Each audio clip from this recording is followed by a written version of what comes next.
શહેરની ભાગદોડથી જ્યારે શ્વાસ રૂંધાય ત્યારે માણસ કુદરત તરફ વળે છે.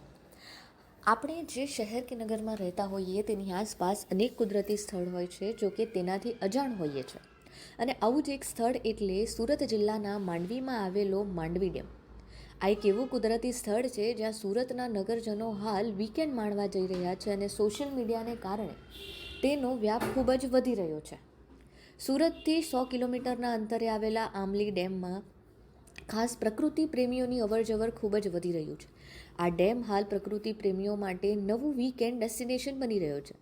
ચારે તરફ પથરાયેલી વનરાજી અને પહાડોની હારમાળા વચ્ચે સ્થિત આ ડેમ પ્રવાસીઓને મંત્રમુગ્ધ કરી રહ્યો છે.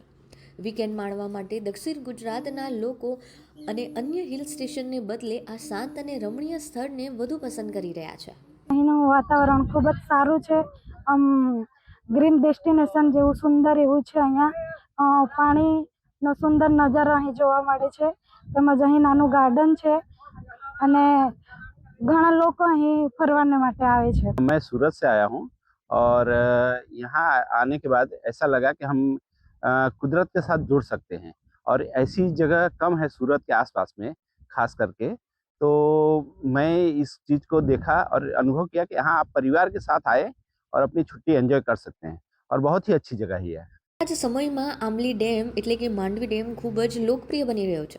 અહીં દર મહિને સરેરાશ 10,000 થી 12,000 પ્રવાસીઓ આવી રહ્યા છે. પ્રવાસીઓની સુવિધા માટે વન વિભાગ દ્વારા અહીં આધુનિક કોટેજ, સુંદર બગીચા અને કેન્ટીન જેવી પાયાની સુવિધાઓ ઊભી કરવામાં આવી છે.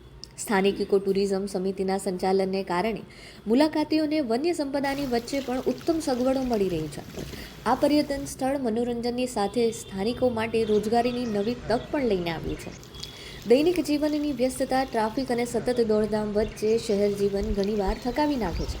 એવા સમયે માનવીને શાંતિ અને તાજગી માટે કુદરત તરફ વળવું ગમે છે અને સુરતની આસપાસ આમ તો અનેક અદ્ભુત કુદરતી સ્થળો હોવા છતાં ઘણા નાગરિકો તેનાથી અજાણ છે, જેને લઈને હાલ સોશિયલ મીડિયાને કારણે આમલી ડેમ ખૂબ જ લોકપ્રિય બની રહ્યો છે.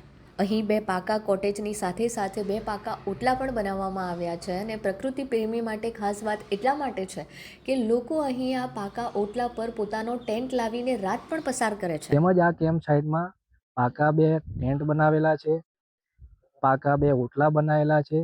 જે પાકા 2 ઓટલામાં બહારથી જે પ્રવાસીઓ આવે તે પોતાનો પ્રાઇવેટ ટેન્ટ લઈને અહીંયા રાત ગુજારી શકે છે. તેમજ ફેમિલી માટે આપણે અહીંયા 2 પાકા ટેન્ટ બનાવેલા છે. ફેમિલી પાકા ટેન્ટમાં રહી શકે તેમ છે.